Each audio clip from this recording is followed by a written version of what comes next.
안녕하세요. 저는 Sanupay입니다. So, ayan guys, magandang gabi. Time check, it's 9:04 p.m.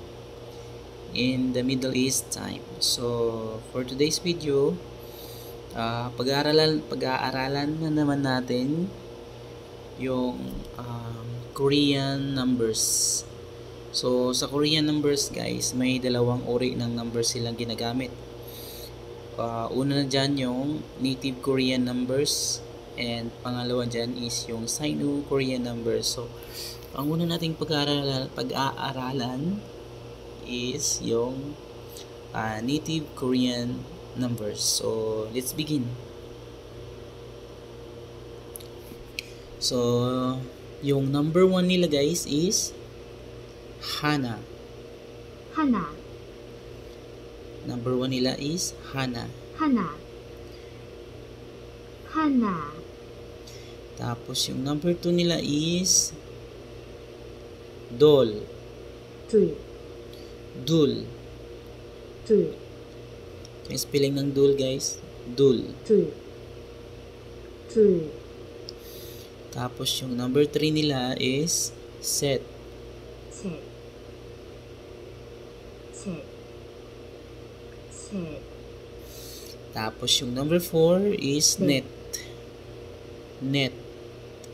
넷, Number 5 is Dasot. 다섯, 다섯, Number 6 is Yosot. 여섯,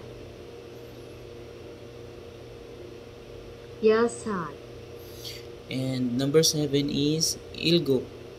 일곱, 일곱, 일곱, Number 8, Yodol. 여덟, 여덟, Number 9, Ahop. 아홉, 아홉, Number 10 is Yol. 열, 열, 11 is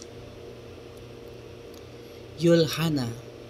열하나, Yolrana. 열하나, Number 12, Yoldol. 열둘, Yoldul. 열둘, Yoldul. 13, 열셋, Yolset. 열셋, Yolset. 14 is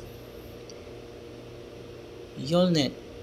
열넷, 열넷, 15 is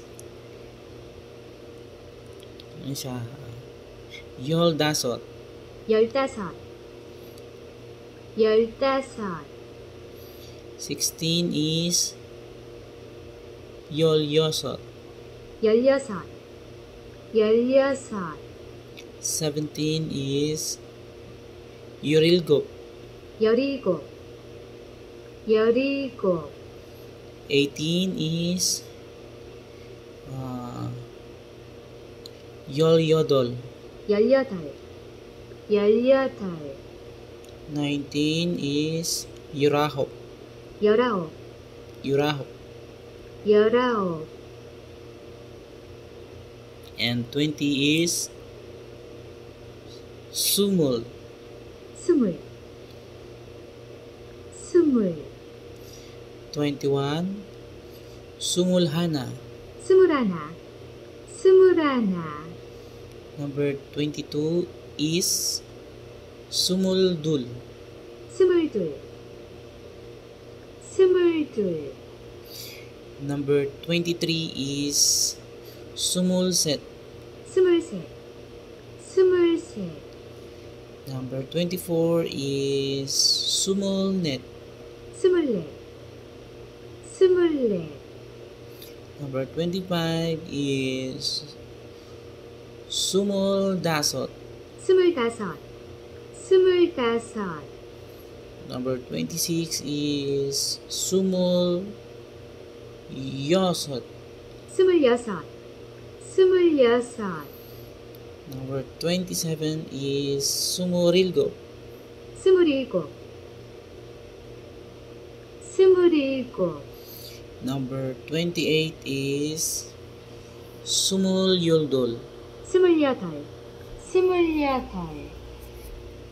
Number 29 is Sumuraho. 29. 29. And 30, ano siya? Surun. 30. Number 40 is Mahun. 40. 40. Number 50 is Suin. 신. Suin. 신. Number 60 is Yesun. 예순. Yesun. 예순. Number 70 is Ilhun. 이흔. 이흔. And number 80 is Yodun. 여든.